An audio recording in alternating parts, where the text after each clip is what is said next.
Namaste. If you're a beginner who had multiple failures preparing upma, let's face it, my simple but tricky. But by the end of this video, you will become a pro.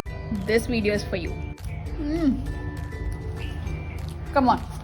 Firstly, get all your ingredients ready and do not hesitate to add enough oil in the pan. It took me multiple failure attempts to realize and accept this. I have made upma smoothie, upma laddu, dry upma, and there was a point where I declared upma as the toughest dish to prepare. Well, now I have an amazing formula with the help of my grandma. First, roast the suji beforehand, and this makes the cooking process so fast and lumps are not formed. Secondly, add 1:3 ratio of water. Most importantly, keep boiled water ready. Add oil and salt so the texture comes good and it's easy to mix. Now this makes cooking so easy and perfect. And how could upma be missed without a lemon? That's it.